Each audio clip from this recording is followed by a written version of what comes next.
Dengan mempelajari Sirah Nabawiyah, maka makin menambah kecintaan kepadanya. Semoga yang subscribe juga dimudahkan jalannya menuju surga. Silahkan tekan tombol like supaya postingan ini semakin tersebar. Dan tulis doa serta hajat pemirsa di kolom komentar. Semoga semakin banyak yang mengaminkan, maka semakin cepat terkabul. Nabi Sulaiman alaihi salam adalah manusia terkaya sepanjang sejarah kehidupan manusia di muka bumi. Dalam beberapa kitab suci seperti Al-Quran, Alkitab, dan Injil, Nabi Sulaiman alaihi salam dijelaskan sebagai manusia terkaya yang pernah hidup di muka bumi. Tidak ada satupun manusia yang bisa mengalahkan total kekayaannya hingga hari kiamat tiba. Para arkeolog telah menemukan situs peninggalan sejarah Islam yang mengungkap total kekayaan Nabi Sulaiman alaihi salam. Erez bin Yosef, seorang profesor sekaligus peneliti, ia menyatakan bahwa 3.000 tahun yang lalu Nabi Sulaiman alaihi salam diperkirakan memiliki kekayaan senilai 2,2 triliun US dollar. Dan apabila dikonversikan dengan nilai mata uang dolar hari ini, jika dirupiahkan, maka nilainya setara dengan 32.891.870 triliun rupiah. Profesor itu juga menjelaskan bahwa kekayaan Nabi Sulaiman alaihi salam berasal dari dua sumber, yakni istana kerajaan dan tambang tembaga. Nilai itu berkali-kali lipat lebih banyak dari total kekayaan negara Indonesia yang hanya mencapai 11.454 triliun per 30 Desember 2021. Nabi Sulaiman alaihi salam memiliki beberapa mukjizat. Di antaranya adalah dapat berbicara dengan bahasa binatang. Beliau dapat memerintah mereka untuk melakukan sesuatu. Beliau juga dapat mengendalikan besar kecilnya tekanan angin dan dapat mengatur ke arah mana angin akan berhembus. Sehingga dengan itu Nabi Sulaiman dapat memanfaatkan angin sebagai kendaraannya dan juga kendaraan tentaranya. Nabi Sulaiman juga bisa melunakkan besi dan membentuknya menjadi pakaian perang yang anti tusukan senjata tajam. Nabi Sulaiman juga memimpin para jin. Mereka tunduk dan patuh pada perintah Nabi Sulaiman alaihi salam. Tidak hanya setan, iblis laknatullah yang merupakan makhluk pembangkang dapat dibuat tunduk bertekuk lutut pada perintah-perintah Nabi Sulaiman. Nabi Sulaiman bisa melakukan teleportasi, yaitu berpindah dari suatu tempat ke tempat yang lain dalam waktu singkat. Peristiwa itu dibuktikan dengan pemindahan singgasana Ratu Balqis atas perintah Nabi Sulaiman. Nabi Sulaiman dikenal sebagai raja yang adil dan bijaksana. Nabi Sulaiman diberkahi kecerdasan yang luar biasa untuk menyatu padukan segenap kekuatan yang Allah berikan kepadanya. Ia mengelola dan membawa kerajaannya menjadi kekuatan raksasa yang tak terkalahkan di masanya dengan segenap kemampuan yang dimilikinya. Tentara Nabi Sulaiman adalah tentara terkuat di bumi tanpa ada yang menandingi. Pertanyaan mendasar yang muncul kali ini adalah dari mana sumber kekayaan dan kekuatan Nabi Sulaiman alaihi salam? Untuk mendapat jawaban dari pertanyaan itu, simak video ini sampai akhir. Sebelum itu, mari bantu channel ini terus berkembang dengan cara subscribe dan nyalakan tanda loncengnya. Berikan komentar yang positif dan berikan like serta share video ini.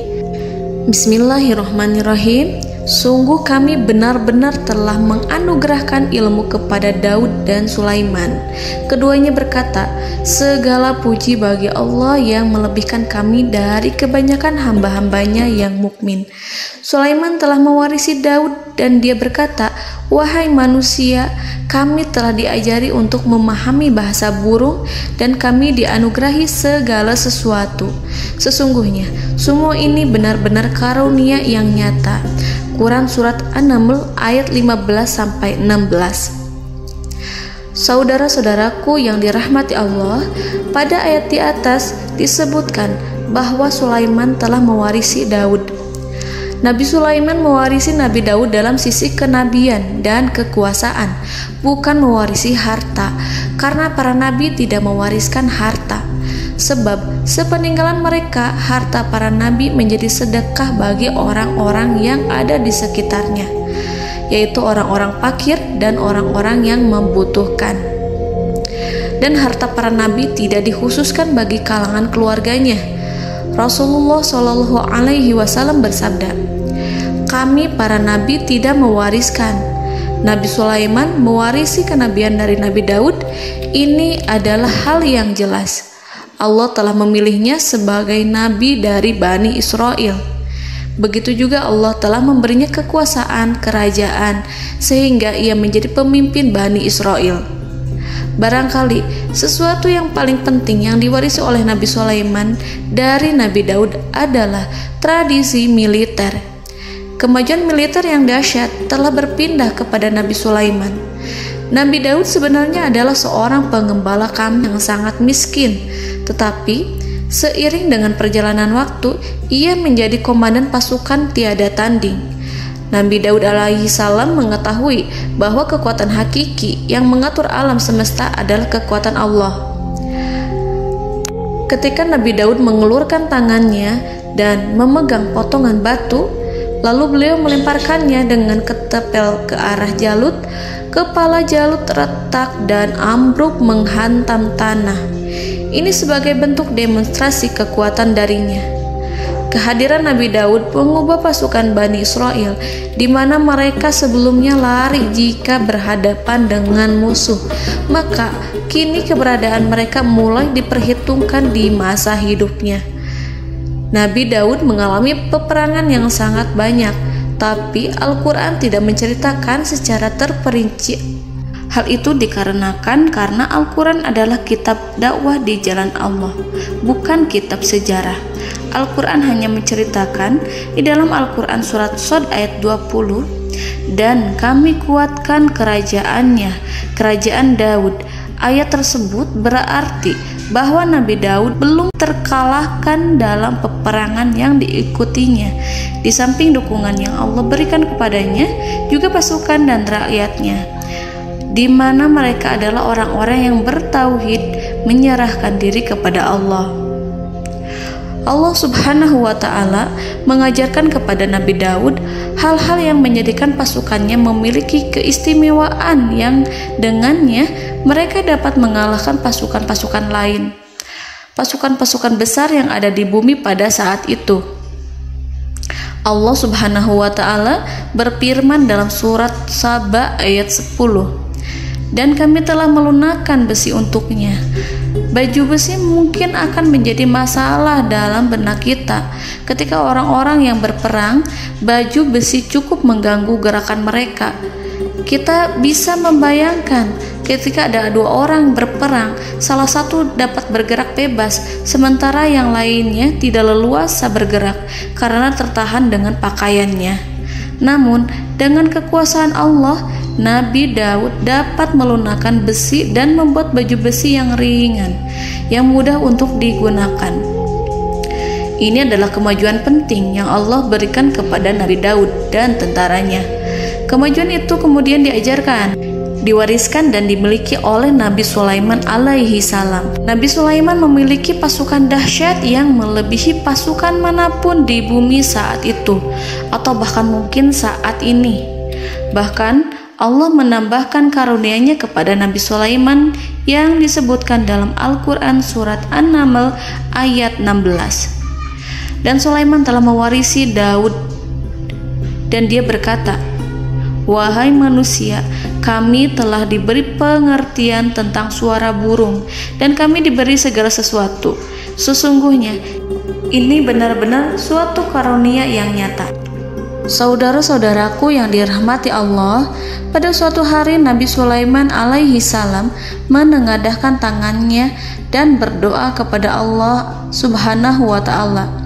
Antara hati Nabi dan Allah tidak ada penghalang, tidak ada jarak, tidak ada sekatan waktu, tidak ada satupun dari para nabi yang berdoa kepada Allah kecuali doanya pasti dikabulkan. Doa Nabi Sulaiman alaihi salam direkam dalam Al-Quran surat Shad ayat 35. Nabi Sulaiman berkata, "Ya Tuhanku, ampunilah aku, anugerahkanlah kepadaku kerajaan yang tidak dimiliki oleh seorang pun sesudahku."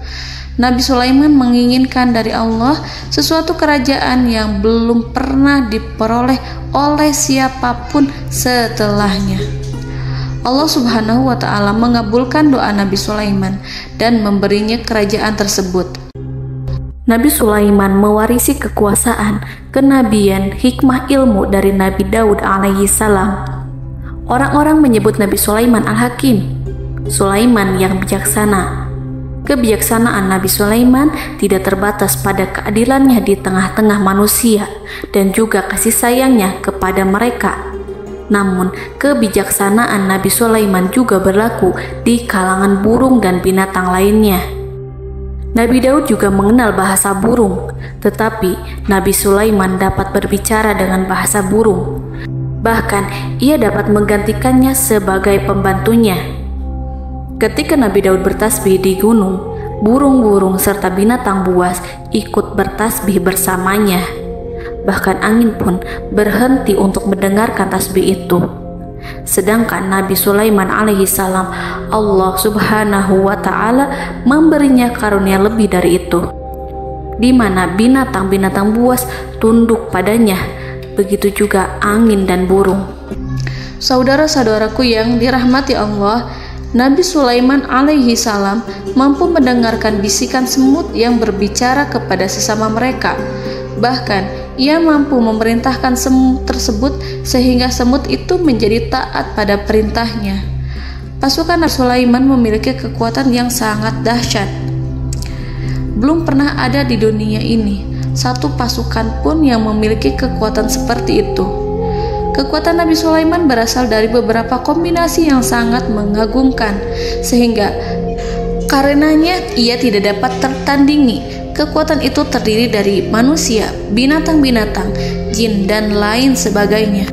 Kita mengetahui bahwa jin adalah makhluk Allah dan manusia tidak mampu melihatnya atau menghadirkannya atau meminta pertolongan kepadanya. Sedangkan Nabi Sulaiman telah diberi Allah suatu kemampuan untuk menundukkan jin, memperkerjakan mereka sebagai tentara di tengah-tengah peperangan. Bahkan ia mampu menjadikan mereka sebagai pekerja-pekerja kasar di kerajaannya saat tidak ada peperangan. Oleh sebab itu, ketika ada pasukan lain yang mencoba melawan pasukan Nabi Sulaiman, mustahil mereka akan mendapatkan kemenangan. Bahkan pasukan Nabi Sulaiman diperkuat oleh pasukan burung. Burung di pasukan Nabi Sulaiman memerankan tugas penting, yaitu menjadi agen intelijen. Kita mengetahui bahwa peranan informasi saat peperangan adalah hal yang penting. Dari informasi tersebut, pasukan dapat mengetahui keadaan lawannya. Demikianlah peranan burung pada pasukan Sulaiman. Ia terbang di tengah-tengah musuh. Kemudian, ia kembali kepada Nabi Sulaiman untuk menyampaikan berita tentang keadaan lawannya. Di samping jin dan burung, Allah juga menundukkan angin untuk Nabi Sulaiman. Nabi Sulaiman dapat memerintahkan angin dan ia mampu untuk menaiki angin tersebut. Dalam Al-Quran surat Shad ayat 36-40, Allah Subhanahu wa ta'ala berfirman, "Kami tundukkan kepada angin yang berhembus dengan baik menurut kemana saja yang dikehendaki Sulaiman. Dan kami tundukkan pula kepadanya setan-setan, semuanya ahli bangunan dan penyelam, dan setan yang lain yang terikat dalam belenggu. Inilah anugerah kami, maka berikanlah kepada orang lain atau tahanlah untuk dirimu tanpa perhitungan, dan sesungguhnya dia mempunyai kedudukan yang dekat pada sisi kami dan tempat kembali yang baik." Saudara-saudaraku yang dirahmati Allah, Allah Subhanahu wa Ta'ala juga memberikan kemampuan yang tak seorang pun dari para nabi mendapatkannya, yaitu kemampuan untuk memerintah setan. Setan adalah salah satu bagian dari jin. Ia adalah kelompok yang celaka dari bangsa jin. Kelompok ini sebenarnya tidak mampu dikuasai oleh manusia. Bahkan jin yang soleh tidak dapat mengatur setan.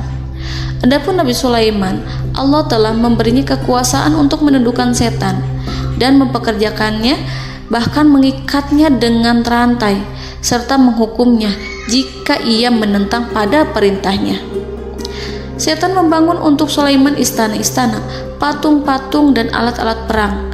Bahkan setan-setan itu menyelam ke dasar lautan untuk mengeluarkan permata dan yakut untuk Sulaiman. Jika di antara setan yang menentang perintahnya, maka Nabi Sulaiman alaihi salam mengikatnya dengan rantai. Ini semua menunjukkan kekayaan Nabi Sulaiman dan kekuasaannya, di mana ia mampu mengatur banyak makhluk di bumi ini. Tentu saja, kemampuan itu semua adalah atas izin dari Allah Subhanahu wa Ta'ala sebagai mukjizat darinya. Allah Subhanahu wa Ta'ala berfirman dalam Al-Quran surat Saba ayat 12, dan sebagian dari jin adalah yang bekerja di hadapannya di bawah kekuasaannya dengan izin Tuhannya, dan siapa yang menyimpang di antara mereka dari perintah kami, maka kami rasakan kepadanya azab neraka yang apinya menyala-nyala. Para jin itu membuat untuk Sulaiman apa yang dikehendakinya, dari gedung-gedung yang tinggi, patung-patung, dan piring-piring yang besarnya seperti kolam, atau periuk yang tetap berada di atas tungku. Saudara-saudaraku yang dirahmati Allah, Nabi Sulaiman yang bijaksana adalah penguasa yang tak tertandingi di muka bumi. Meskipun memperoleh nikmat-nikmat khusus yang agung itu yang Allah berikan kepada Sulaiman, beliau tetap menunjukkan dirinya sebagai manusia yang paling banyak berzikir kepada Allah dan manusia yang paling banyak bersyukur di zamannya. Saudara-saudaraku yang dirahmati Allah, sebagaimana Allah Subhanahu wa Ta'ala memberikan nikmat kepada ayahnya Nabi Daud alaihi salam, di mana ia mampu melunakkan besi, dan Allah mengajarinya bagaimana cara mencairkan besi, maka Nabi Sulaiman alaihi salam dapat memanfaatkan tembaga yang cair untuk peperangan. Dan juga di saat perdamaian, pada saat peperangan, beliau mencampur tembaga dengan besi dan menjadikannya perunggu. Mereka menggunakan senjata-senjata perunggu dalam peperangan seperti pedang, baju besi, dan juga pisau. Senjata-senjata ini adalah senjata yang paling kuat pada saat itu. Sedangkan di saat damai, tembaga digunakan untuk membuat bangunan, perhiasan, dan sebagainya. Meskipun Nabi Sulaiman mendapatkan nikmat yang besar dan karunia yang khusus, Allah Subhanahu wa Ta'ala mengujinya dengan suatu ujian yang dahsyat. Ujian yang akan selalu datang kepada seorang hamba yang soleh. Ketika hamba itu mendapatkan kedudukan besar, maka ujiannya pun menjadi besar. Allah Subhanahu wa Ta'ala menguji Nabi Sulaiman dengan penyakit. Diceritakan oleh Fahru Roji, Nabi Sulaiman diuji dengan suatu penyakit yang keras, di mana kedokteran saat itu tidak dapat dan tidak mampu mengatasinya. Sakitnya Nabi Sulaiman sangat keras sehingga para dokter dari kalangan manusia ataupun jin tidak mampu menghilangkan penyakit itu. Lalu burung-burung menghadirkan rumput-rumput yang dianggapnya sebagai obat, tetapi Nabi Sulaiman tak kunjung sembuh. Semakin hari penyakit Nabi Sulaiman semakin menjadi-jadi, sehingga ketika Nabi Sulaiman duduk di atas kursi, ia duduk bagaikan tubuh tanpa roh. Seakan-akan ia mati karena saking keras penyakit yang dideritanya. Sakit yang diderita oleh Nabi Sulaiman alaihi salam berlangsung sangat lama. Namun Nabi Sulaiman tidak henti-hentinya berzikir kepada Allah dan meminta kesembuhan kepadanya, serta selalu beristighfar dan mengungkapkan rasa cinta kepadanya. Selesailah ujian Allah terhadap hambanya Nabi Sulaiman. Beliau pun sembuh Nabi Sulaiman merasakan kembali kesehatannya setelah ia mengetahui segala kejayaan dan segala kekuasaan serta segala kebesarannya tidak lagi mampu menghilangkan penyakit yang dideritanya kecuali jika Allah menghendaki. Saudara-saudaraku yang dirahmati Allah, Nabi Sulaiman telah membangun tempat ibadah, tempat sujud, sehingga manusia menyembah Allah di dalamnya. Orang-orang yang membangunnya berjumlah puluhan ribu orang.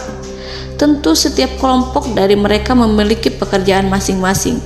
Di antara mereka ada yang mencairkan tembaga, di antara mereka ada yang tukang pahat, ada yang tukang ukir, ada yang membelah batu, ada yang memotong kayu, ada yang mendatangkan rumput-rumput dari Libanon, ada yang mendatangkan emas dan menjadikannya lempengan-lempengan yang mengkilat untuk menutupi kayu serta untuk melapisi dinding-dinding.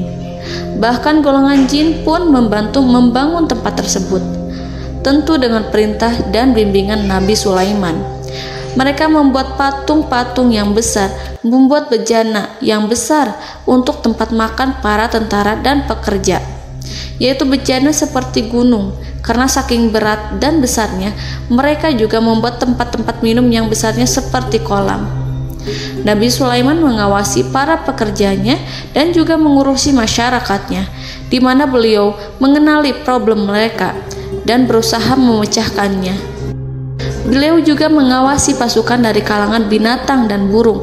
Beliau mengetahui apabila ada satu di antara mereka yang tidak datang, kemana ia pergi serta mengapa ia pergi. Nabi Sulaiman menguasai pengetahuan itu semua. Nabi Sulaiman bukan hanya mengetahui problem tentara-tentaranya dari kalangan manusia ataupun tentaranya dari kalangan burung, namun ia juga menunjukkan kasih sayang terhadap semut, di mana beliau mendengar bisikannya dan tidak suka untuk menginjaknya. Nabi Sulaiman selalu menundukkan kepalanya ke bumi sebagai bentuk rasa rendah diri dan syukur kepada Allah. Pada suatu hari, Nabi Sulaiman alaihi salam berjalan di depan tentaranya dan tiba-tiba ia mendengar suara semut yang berkata kepada temannya dari kalangan semut. Hal itu terekam dalam Al-Quran surat An-Naml ayat 18-19. Wahai semut-semut, masuklah ke dalam sarang-sarangmu agar kamu tidak terinjak oleh Sulaiman dan tentaranya, sedangkan mereka tidak menyadarinya. Nabi Sulaiman alaihi salam tersenyum mendengar itu dan ia berdoa, "Ya Allah, ya Tuhanku, berilah aku ilham untuk tetap mensyukuri nikmat-Mu yang telah Engkau anugerahkan kepadaku dan kepada kedua orang ibu bapakku, dan untuk mengerjakan amal soleh yang Kau ridhoi, dan masukkanlah aku ke dalam rahmat-Mu, ke dalam golongan hamba-hamba-Mu yang soleh." Saudara-saudaraku yang dirahmati Allah, meskipun Nabi Sulaiman mendapatkan kekuasaan dan memiliki tentara yang besar, namun beliau menunjukkan kasih sayang terhadap bangsa semut. Beliau mendengarkan bisikannya dan melihat semut yang ada di depannya. Oleh karena itu, tak mungkin baginya untuk menginjak golongan semut itu. Nabi Sulaiman bersyukur kepada Allah telah memberinya nikmat, yaitu nikmat rahmat dan kasih sayang. Di samping itu, Nabi Sulaiman alaihi salam adalah orang paling kaya di dunia. Istananya terbuat dari kayu gaharu yang memiliki wangi harum. Istananya terbuat dari emas yang terkadang dari kristal. Beliau juga memiliki kursi besar yang terbuat dari emas dan permata. Istana Nabi Sulaiman merupakan istana yang paling besar di dunia. Nabi Sulaiman menggunakan pakaian dari emas dan permata. Meskipun demikian, Nabi Sulaiman tetap menunjukkan sebagai hamba yang berserah diri dan rendah diri di hadapan Allah Subhanahu wa Ta'ala. Nabi Sulaiman yang merendahkan diri di hadapan Allah, ia selalu sujud kepada Allah, sebagaimana ayahnya yang selalu bertasbih pada Allah. Nabi Sulaiman selalu melantunkan lagu-lagu cinta ilahi dan hanya memuji Allah Subhanahu wa Ta'ala. Pada suatu hari, Nabi Sulaiman alaihi salam mengeluarkan perintah kepada pasukannya untuk bersiap-siap. Kemudian, Nabi Sulaiman keluar dan memeriksa pasukannya satu demi satu. Kelompok yang pertama adalah kelompok manusia. Nabi Sulaiman memperhatikan kesiapan mereka. Lalu Nabi Sulaiman mengeluarkan perintah-perintah kepada mereka. Kemudian Nabi Sulaiman memeriksa kelompok jin dan menyampaikan perintahnya kepada mereka. Beliau memenjarakan jin yang tampak bermalas-malasan saat bekerja. Lalu beliau memeriksa binatang dan berkata kepada mereka, apakah mereka sudah makan dengan baik? Apakah mereka tidur dengan nyenyak? Apakah ada yang mengadu pada mereka, misalkan karena penyediaan makanan yang tidak layak?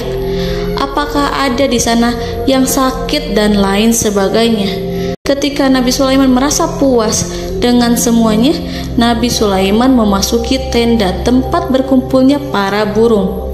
Nabi Sulaiman alaihi salam kemudian memasuki tenda tersebut, mengamati keadaan di sekitarnya, sehingga beliau mengetahui bahwa ada satu burung yang tidak hadir, yaitu burung hudhud. Mengapa aku tidak melihat burung hudhud? Burung-burung yang lain tampak terdiam sebagai penghormatan, dan mereka mendengarkan apa yang akan dikatakan pemimpin mereka. Nabi Sulaiman mengarahkan pandangannya pada semua burung dan tidak menemukan burung hudhud di antara mereka. Tak seekor burung pun yang mengetahui keberadaannya. Burung hudhud absen pada apel wajib kali ini. Nabi Sulaiman mulai menampakkan kemarahannya. Tiba-tiba, seekor burung kecil memberanikan diri untuk berkata kepada Nabi Sulaiman, "Wahai Nabi yang mulia, seharusnya hudhud ada bersamaku kemarin untuk melaksanakan tugas penyelidikan. Ia adalah pemimpin misi itu. Namun, burung hudhud belum datang. Oleh karena itu, aku tidak pergi bersamanya." Burung itu tampak gemetar. Nabi Sulaiman mengetahui bahwa hudhud tidak hadir dan tak seorang pun mengetahui kemana ia pergi. Burung hudhud pergi tanpa izin terlebih dahulu. Dalam keadaan marah, Nabi Sulaiman berkata, "Sungguh aku benar-benar akan mengazabnya dengan azab yang sangat keras atau benar-benar menyembelihnya, kecuali jika ia benar-benar datang kepadaku dengan alasan yang jelas." Kawanan burung-burung mengetahui bahwa Nabi Sulaiman sedang marah dan telah menetapkan untuk menyiksa burung hudhud atau menyembelihnya atau justru memaafkannya dengan syarat ia datang dengan membawa alasan yang dapat menyelamatkannya, atau dengan kata lain, burung hudhud dapat memastikan bahwa ia melaksanakan tugas yang penting. Nabi Sulaiman menunjukkan kemarahan yang besar sehingga siapapun akan merasa takut kepada Nabi Sulaiman yang marah. Nabi Sulaiman kemudian pergi dari tempat burung tersebut. Nabi Sulaiman masih memikirkan keadaan burung hudhud. Seharusnya burung hudhud menjadi bagian penting dari badan intelijen. Apakah ia pergi untuk menyingkap suatu, atau apakah ia pergi hanya untuk bermain-main? Nabi Sulaiman telah memperhatikan dan mengetahui bahwa burung hudhud adalah seekor burung yang cerdik dan juga fasih berbicara. Terkadang Nabi Sulaiman mendapati burung hudhud sedang bermain-main dan menunda-nunda pekerjaannya. Namun ketika Nabi Sulaiman melihatnya, burung hudhud memahami bahwa perbuatannya tidak benar. Oleh karena itu, ia tidak boleh menyampur adukan antara waktu serius dan waktu bermain. Tidak lama setelah itu, burung hudhud tiba di tempat para burung. Burung-burung yang lain berkata kepadanya, "Wahai hudhud, pergilah engkau ke tempat Nabi Sulaiman. Jika ia mengetahui bahwa engkau telah sampai, jiwamu benar-benar terancam." Mendengar itu, burung hudhud segera beranjak. Ia terbang menemui Nabi Sulaiman. Pada waktu itu, Nabi Sulaiman sedang duduk bersama tentaranya yang lain. Burung hudhud berdiri. Ia telah merencanakan untuk memulai pembicaraan dengan Nabi Sulaiman sebelum Nabi Sulaiman bertanya kepadanya kemana dia pergi. Ini sebagai bukti bahwa hudhud telah melaksanakan suatu tugas yang penting. Dalam Al-Quran Surat An-Naml ayat 22, burung hudhud berbicara, "Aku telah mengetahui sesuatu yang kamu belum mengetahuinya, dan kubawa kepadamu dari negeri Saba suatu berita penting yang diyakini seakan-akan burung hudhud hendak berkata, 'Aku adalah hudhud yang miskin, tapi aku mengetahui apa yang tidak engkau ketahui, dan aku telah datang kepadamu dari kerajaan Saba dengan membawa berita yang sangat penting.'" Nabi Sulaiman tampak terdiam menunggu hudhud menyelesaikan kisahnya. Dalam surat An-Naml ayat 23-24, burung hudhud berkata, Sesungguhnya aku menjumpai seorang wanita yang memerintah mereka. Dia dianugerahi segala sesuatu serta mempunyai singgasana yang besar. Aku mendapati dia dan kaumnya menyembah matahari selain Allah. Dan setan-setan telah menjadikan mereka memandang indah perbuatan-perbuatan mereka, lalu menghalangi mereka dari jalan Allah, sehingga mereka tidak mendapat petunjuk.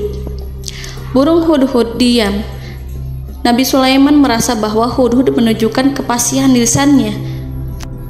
Nabi Sulaiman berkata dalam Quran surat An-Naml ayat 27 sambil menunjukkan senyum manisnya. Nabi Sulaiman berkata, "Akan kami lihat apakah kamu benar wahai hudhud, ataukah kamu termasuk orang-orang yang berdusta." Seakan-akan burung hudhud ingin mengatakan, "Aku tidak berbohong, wahai Nabi yang mulia." Namun diamnya Sulaiman membuat takut sehingga burung hudhud terdiam. Nabi Sulaiman terdiam karena berpikir, lalu ia memutuskan sesuatu setelah itu.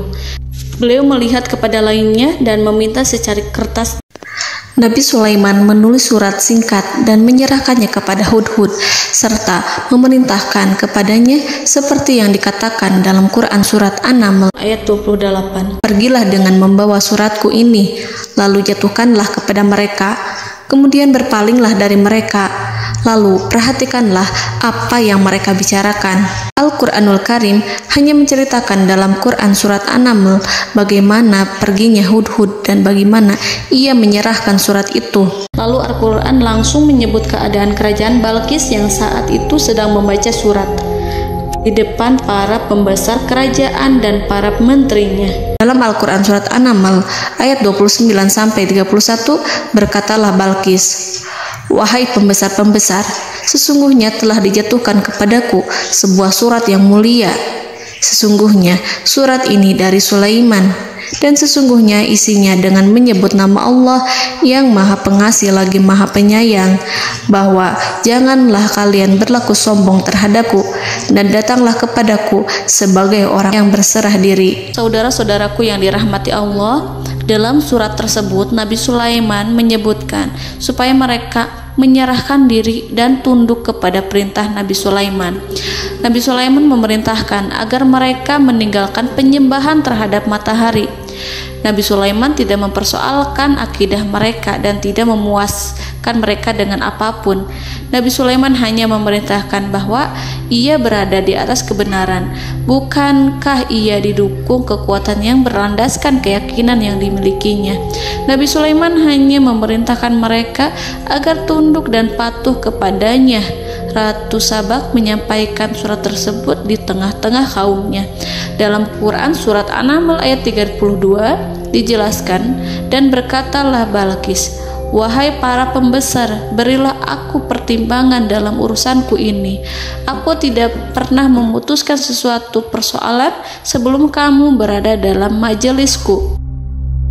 Saudara-saudaraku yang dirahmati Allah, para pembesar istana Balqis menentang surat tersebut. Isi surat itu membangkitkan kesombongan kaum Sabak, di mana mereka merasa lebih kuat. Mereka mengetahui bahwa di sana ada seorang yang mencoba menentang mereka dan mengisyaratkan peperangan kepada mereka. Lalu ia meminta kepada mereka untuk memenuhi syarat-syaratnya sebelum terjadinya peperangan dan kekalahan. Dalam surat An-Naml ayat 33, mereka menjawab, "Kita adalah orang-orang yang memiliki kekuatan dan juga memiliki keberanian yang sangat besar dalam peperangan.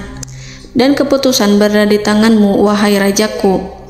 Maka pertimbangkanlah apa yang akan kamu perintahkan."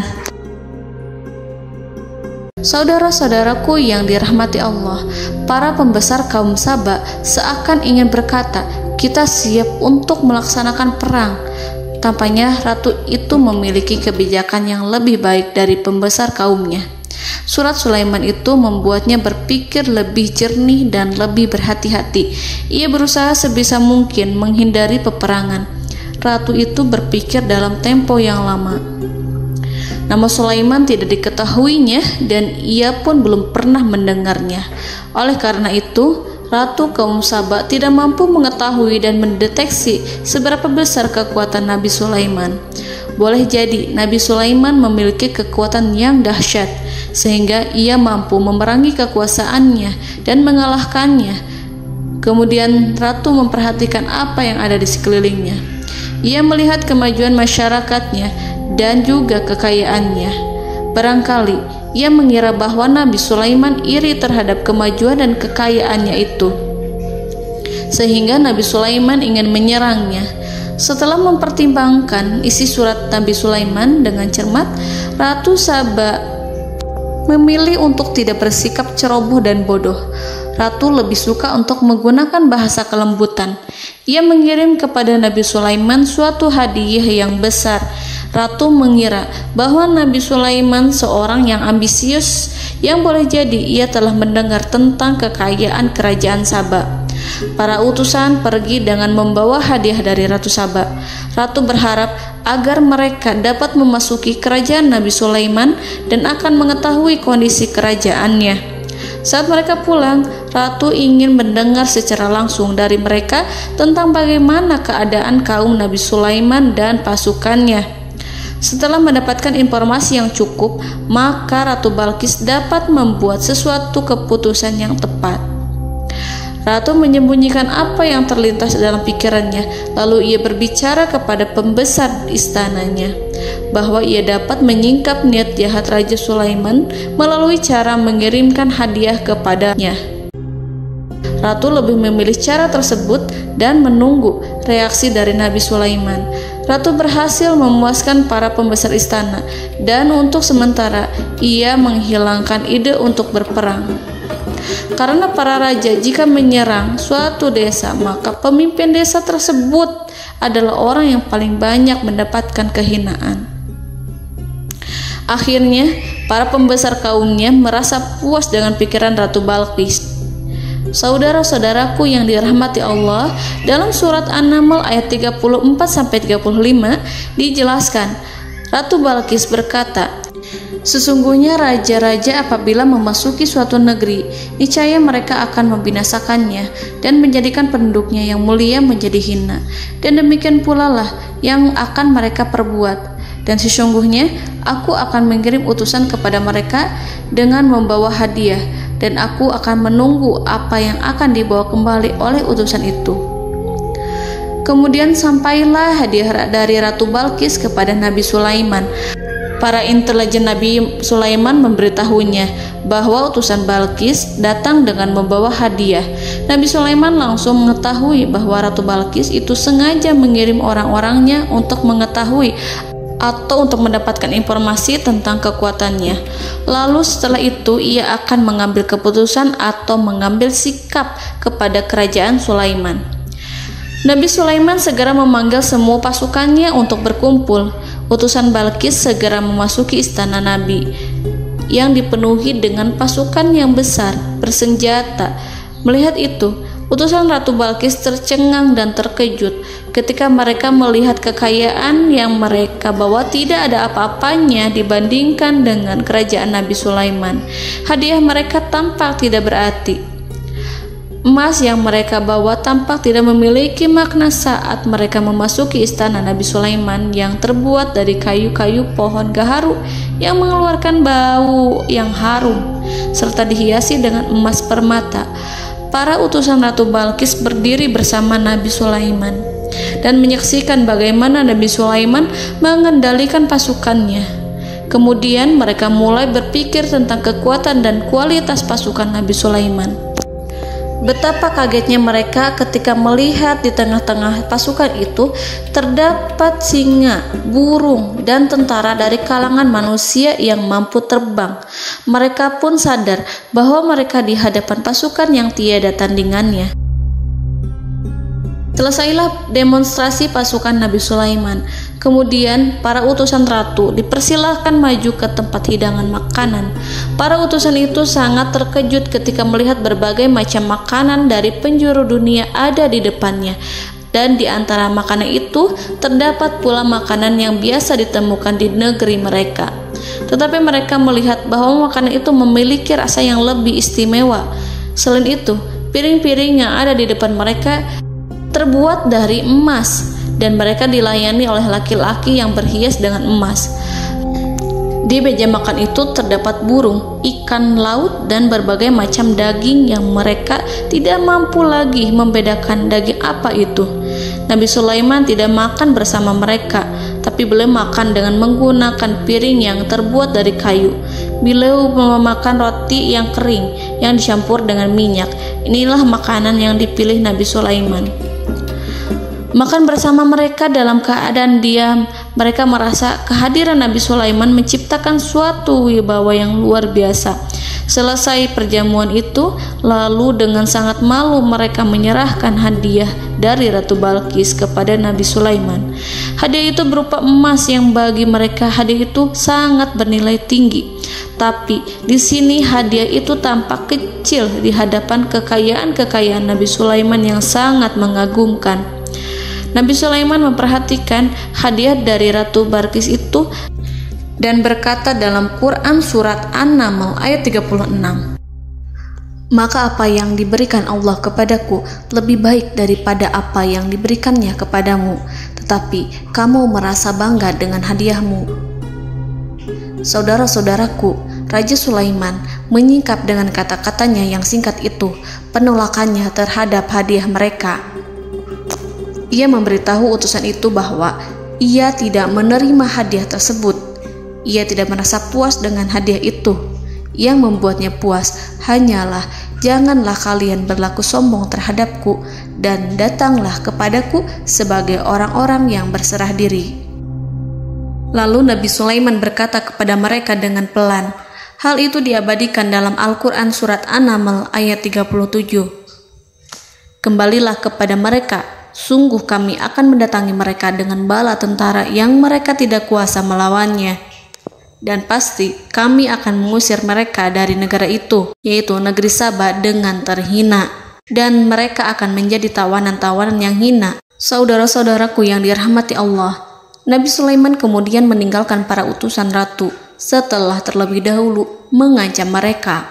Para utusan itu berharap agar Nabi Sulaiman mau menunggu kunjungan Ratu Balqis yang akan membawa misi perdamaian. Akhirnya, sampailah para utusan Ratu Balqis ke negeri Saba. Mereka segera menuju istana sang ratu. Mereka memberitahu bahwa negeri mereka ada di ujung tanduk. Mereka menceritakan kepada ratu tentang kekuatan Nabi Sulaiman dan tidak mungkin bagi mereka mampu melawannya. Mereka meyakinkan Ratu Balqis bahwa ia harus mengunjunginya dan melihat sendiri bagaimana kebesaran kerajaan Nabi Sulaiman. Kemudian Ratu Balqis menyiapkan dirinya untuk pergi menuju kerajaan Nabi Sulaiman. Nabi Sulaiman duduk di kursi kerajaan di tengah-tengah para pembesarnya dan para menterinya, serta para komandan pasukannya. Beliau berpikir tentang sosok Balqis. Nabi Sulaiman mengetahui bahwa Balqis menuju tempatnya. Balqis dikelilingi rasa takut. Nabi Sulaiman berpikir sejenak tentang bagaimana matahari disembah. Ia memikirkan bagaimana informasi yang diterima oleh intelijennya tentang kemajuan kerajaan Balqis dalam bidang kesenian dan ilmu pengetahuan. Nabi Sulaiman bertanya kepada dirinya sendiri, apakah kemajuan menjadi penghalang untuk mengetahui kebenaran? Apakah ratu itu senang dengan kekuatan yang dicapainya? Dan ia membayangkan bahwa kekuatannya adalah segalanya.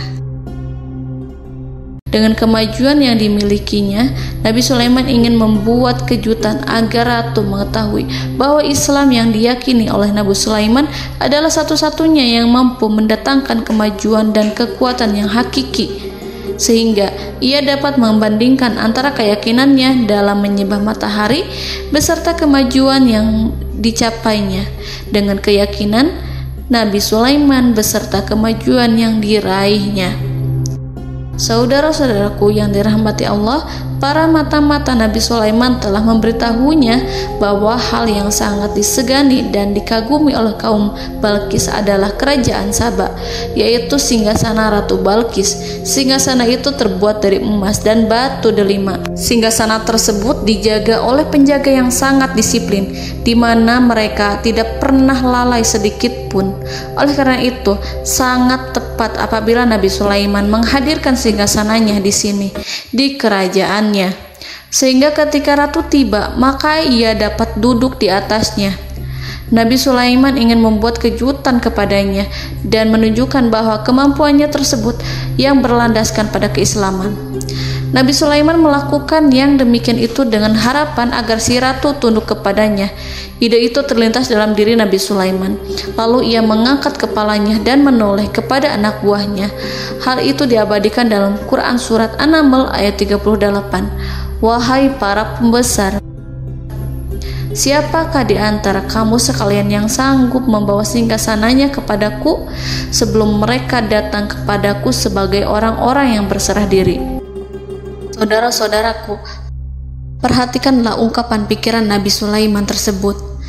Semua pemikirannya berkisar tentang keislaman para penyembah matahari, tentang bagaimana beliau dapat memberikan petunjuk kepada mereka di jalan Allah. Yang pertama menjawab pertanyaan Nabi Sulaiman adalah jin Ifrit. Dalam Quran Surat An-Naml ayat 39, berkatalah Ifrit yang cerdik dari golongan jin, "Aku akan datang kepadamu dengan membawa singgasana itu sebelum kamu berdiri dari tempat dudukmu. Sesungguhnya aku benar-benar kuat untuk membawanya, lagi dapat dipercaya." Nabi Sulaiman berdiri dari tempat duduknya. Setelah 1 jam atau 2 jam, jin itu berjanji kepadanya untuk menghadirkan singgasana Balkis. Sebelum itu, istana Nabi Sulaiman di Palestina, sedangkan istana Balkis terletak di Yaman. Antara singgasana tersebut dengan singgasana Nabi Sulaiman berjarak lebih dari ribuan mil. Barangkali pesawat yang cepat sekalipun yang kita kenal hari ini tidak akan mampu membawa dan mendatangkan istana itu dalam waktu 1 jam. Tetapi masalahnya di sini, berhubung dengan kekuatan jin yang serba misterius, Nabi Sulaiman tidak mengomentari sedikit pun terhadap apa yang dikatakan oleh Ifrit. Nabi Sulaiman tampak menunggu tanggapan lain yang mampu menghadirkan singgasana Balkis yang lebih cepat dari jin Ifrit. Nabi Sulaiman menoleh kepada seorang yang di sana, yang duduk di atas naungan. Hal itu diceritakan dalam Al-Quran Surat An-Naml ayat 40. Berkatalah seseorang yang mempunyai ilmu dari Alkitab, "Aku akan membawa singgasana itu kepadamu sebelum matamu berkedip."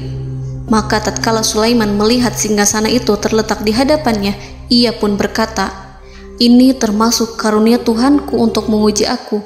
Apakah aku akan bersyukur atau mengingkari nikmatnya? Dan barang siapa yang bersyukur, maka sesungguhnya dia bersyukur untuk kebaikan dirinya sendiri.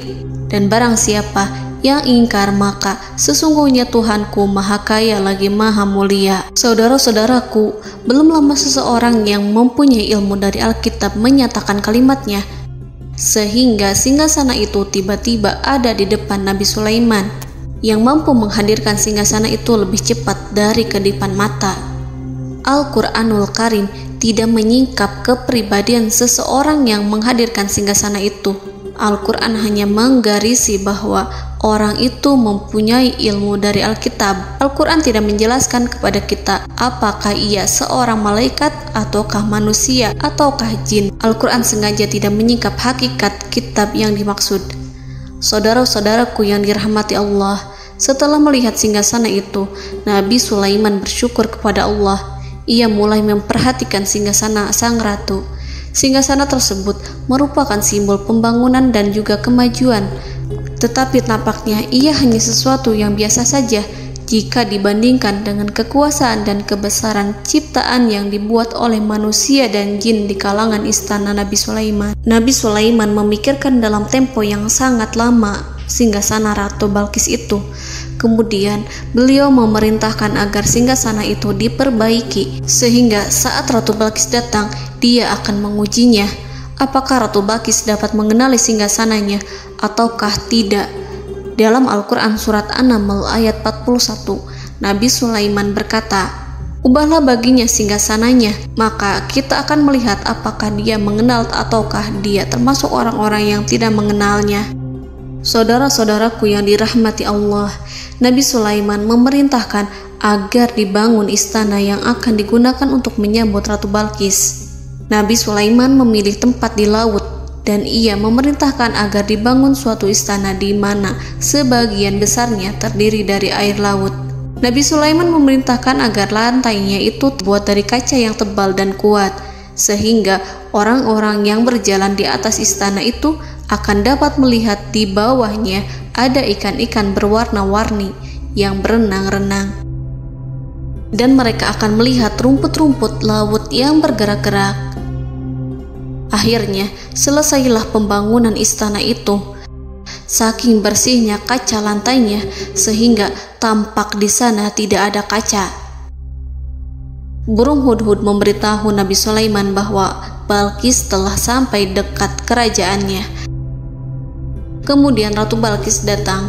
Al-Quran tidak menyebutkan keadaan Nabi Sulaiman saat menyambut Balqis, namun Al-Quran menunjukkan dua sikap Ratu Balqis.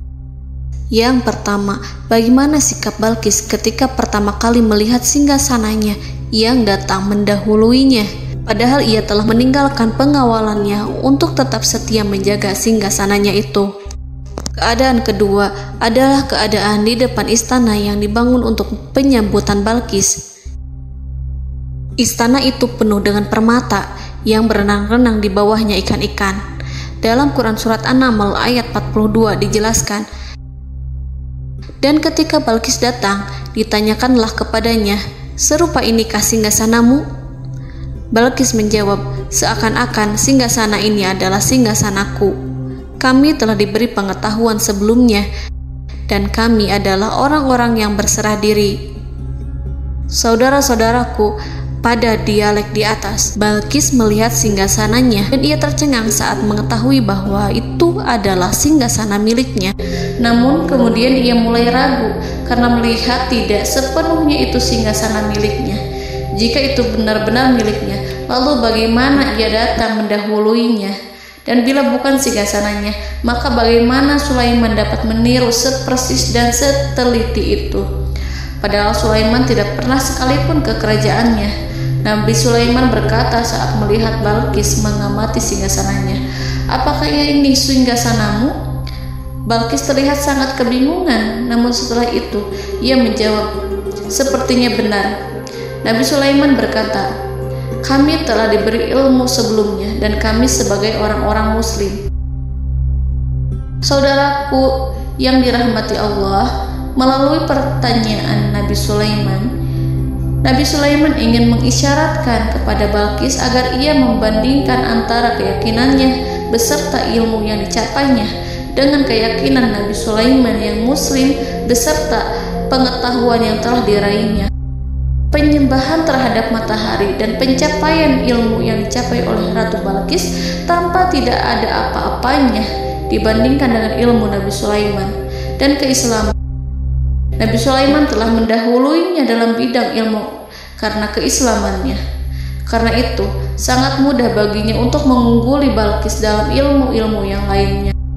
Demikianlah yang disyaratkan dalam pertanyaan Nabi Sulaiman kepada Ratu Balqis. Ratu Saba itu mengetahui bahwa ini adalah singgasananya, di mana singgasana itu datang lebih dahulu daripada dirinya. Beberapa bagian darinya telah diubah saat Balqis masih di perjalanan menuju ke tempat Nabi Sulaiman. Ia berpikir kemampuan apa yang dimiliki Nabi Sulaiman.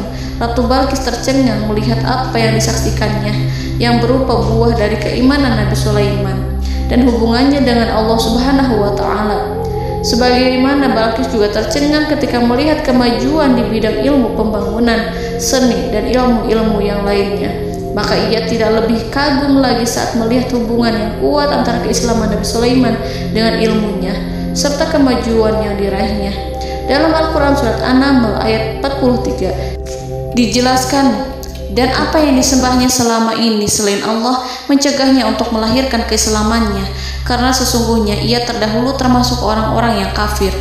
Saudara-saudaraku yang dirahmati Allah, berguncanglah dalam benak Balqis ribuan hal ketika melihat keyakinan kaumnya runtuh di hadapan Nabi Sulaiman.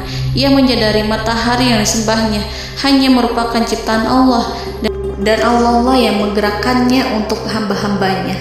Lalu terbitlah matahari kebenaran dalam dirinya. Hatinya diterangi oleh cahaya baru yang tidak akan tenggelam seperti tenggelamnya matahari. Masa keislamannya hanya menunggu waktu. Ratu Balqis memilih waktu yang tepat untuk mengumumkan keislamannya. Allah Subhanahu wa Ta'ala berfirman dalam Quran Surat An-Naml ayat 44. Dikatakan kepadanya, masuklah ke dalam istana. Maka tatkala ia melihat lantai istana itu, dikiranya kolam air yang besar dan disingkapnya 2 betisnya.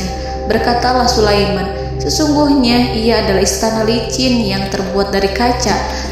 Berkatalah Balqis, wahai Tuhanku, sesungguhnya aku telah berbuat zalim terhadap diriku dan aku berserah diri bersama Sulaiman kepada Allah Tuhan semesta alam. Saudara-saudaraku yang dirahmati Allah, dikatakan kepada Balqis, masuklah ke dalam istana. Ketika ia masuk, maka ia tidak menyaksikan adanya kaca, tetapi ia melihat air, sehingga ia mengira akan bersinggungan dengan air. Lalu ia menyingkapkan sedikit bajunya agar bajunya itu tidak basah. Nabi Sulaiman mengingatkannya tanpa melihatnya agar ia tidak khawatir terhadap pakaiannya, karena pakaiannya tidak akan basah sebab di sana tidak ada air. Itu sekedar kaca yang halus, yang saking halusnya sehingga ia tidak tampak. Pada kesempatan itulah Balqis mengumumkan keislamannya yang mengakui kelalimannya, dan ia menyatakan menyerahkan diri kepada Nabi Sulaiman dan kepada Allah Tuhan semesta alam. Lalu kaumnya pun mengikutinya dan mereka memeluk Islam. Balqis menyadari ia berhadapan dengan penguasa yang terbesar di bumi dan Nabi Allah yang mulia. Untuk pertama kalinya, wajah Sulaiman tampak dihiasi dengan senyuman yang menunjukkan kepuasannya sejak Balqis mengunjunginya. Demikianlah Nabi Sulaiman mewujudkan kejayaannya yang hakiki dan menyebarkan cahaya Islam di muka bumi. Saudara-saudaraku, Al-Quran tidak menyebutkan kisah Balqis setelah keislamannya. Para ahli tafsir mengatakan bahwa ia menikah dengan Nabi Sulaiman. Selain itu, ada yang mengatakan bahwa ia menikah dengan salah satu orang dekat Nabi Sulaiman. Ada juga yang mengatakan bahwa sebagian Raja Habasyah adalah keturunan dari buah perkawinan ini. Wallahu a'lam bishawab. Saudara-saudaraku yang dirahmati Allah, Nabi Sulaiman hidup di tengah-tengah kejayaan dan kemuliaan di bumi. Kemudian Allah menetapkan kematian untuknya, sebagaimana kehidupan Sulaiman berada di puncak kemuliaan dan kejayaan yang penuh dengan keajaiban yang luar biasa, maka kematiannya pun merupakan tanda-tanda kebesaran Allah yang penuh dengan keajaiban. Demikianlah bahwa kematiannya sesuai dengan kehidupannya, sesuai dengan kejayaannya. Allah berfirman tentang kematian Sulaiman di dalam Al-Quran Surat Saba ayat 14. Maka tatkala kami telah menetapkan kematian Nabi Sulaiman, tidak ada yang menunjukkan kepada mereka kematiannya itu kecuali rayap yang memakan tongkatnya. Maka tatkala ia telah tersungkur, tahulah jin bahwa kalau sekiranya mereka mengetahui yang gaib, tentulah mereka tidak akan tetap dalam siksa yang menghinakan. Saudara-saudaraku, kemampuan Nabi Sulaiman untuk menundukkan jin dan mempekerjakan mereka serta hubungan mereka dengan semua itu menimbulkan fitnah di tengah-tengah manusia dalam hal tertentu. Kematian Nabi Sulaiman merupakan batasan jawaban terhadap fitnah ini. Kami tidak mengetahui siapa yang mengklaim bahwa jin mengetahui hal yang gaib. Apakah itu setan yang terkutuk, atau jin yang bodoh, atau manusia yang tertipu? Kami tidak mengetahui siapa yang bertanggung jawab terhadap tersebarnya isu yang keliru ini. Yang kita ketahui adalah bahwa hal tersebut adalah mempengaruhi sebagian manusia dan jin. Barangkali manusia berkata kepada diri mereka, selama jin melakukan perbuatan yang luar biasa ini, maka apa gerangan yang menjadikan mereka tidak mengetahui hal yang gaib itu? Manusia itu lupa bahwa kunci kegaiban berada di tangan Allah. Masalah ilmu gaib tidak akan mampu dikuasai oleh jin dan manusia. Hanya Dia yang mengetahuinya, dan manusia diberitahu hanya sedikit sekali. Saudara-saudaraku yang dirahmati Allah, seakan-akan Allah telah merencanakan bahwa kematian Sulaiman bertujuan untuk menghancurkan pemikiran itu, yaitu pemikiran bahwa jin mengetahui hal-hal yang gaib. Jin bekerja untuk Nabi Sulaiman selama beliau hidup, dan tatkala beliau meninggal, maka tugas mereka menjadi bebas. Nabi Sulaiman meninggal tanpa diketahui oleh jin, sehingga mereka tetap bekerja untuk mereka, tetap mengabdi kepada Sulaiman.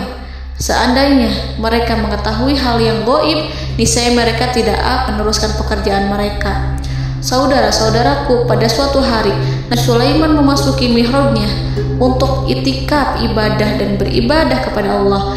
Tak seorang pun yang berani mengganggu khalwatnya. Mihrab Sulaiman terletak di puncak gunung dan dindingnya terbuat dari permata. Pada suatu hari, Nabi Sulaiman duduk bersandar pada tongkatnya dan ia tampak tenggelam dalam tafakur. Beliau berzikir pada Allah hingga rasa kantuk menguasainya. Lalu setelah itu malaikat maut menemuinya. Nabi Sulaiman pun meninggal. Beliau bersandar kepada tongkatnya. Jin melihatnya dan mengira bahwa beliau sedang sholat, sehingga mereka pun terus melanjutkan pekerjaannya. Berlalulah hari demi hari yang panjang. Datanglah rayap, yaitu semut kecil yang memakan kayu. Hewan itu mulai memakan tongkat Nabi Sulaiman. Rayap itu tampak lapar. Sebagian dari tongkat Nabi Sulaiman dimakan beberapa hari oleh rayap itu. Ketika yang dimakannya semakin bertambah, maka tongkat itu pun menjadi rusak dan kemudian jatuh dari tangan Nabi Sulaiman alaihi salam. Tubuh mulia itu kehilangan keseimbangan dan kemudian jatuh terhempas di bumi. Tatkala tubuh suci itu tersungkur, maka manusia segera menuju ke arahnya. Mereka menyadari dan mengetahui bahwa Nabi Sulaiman telah meninggal dalam waktu yang lama. Jin menyadari bahwa mereka tidak mengetahui hal yang gaib, dan manusia pun mengetahui hakikat ini. Seandainya jin mengetahui hal yang gaib, niscaya ia tidak akan meneruskan siksa yang hina. Mereka tidak akan bekerja kepada Sulaiman. Demikianlah Nabi Sulaiman alaihi salam meninggal dalam keadaan duduk dan sholat di mihrabnya. Lalu berita itu tersebar bagaikan api di bumi. Manusia, burung, dan binatang buas mengantarkan jenazah Nabi Sulaiman. Sekawanan burung tampak sedih dan menangis. Semua makhluk bersedih. Akhirnya tak seorang pun mengetahui bahasa burung di bumi. Meninggallah seorang yang memahami pembicaraan burung, binatang-binatang, jin, dan lain sebagainya. Burung-burung itu berkata, betapa beratnya kehidupan di tengah orang-orang yang tidak mengetahui pembicaraan kita. Allahu a'lam.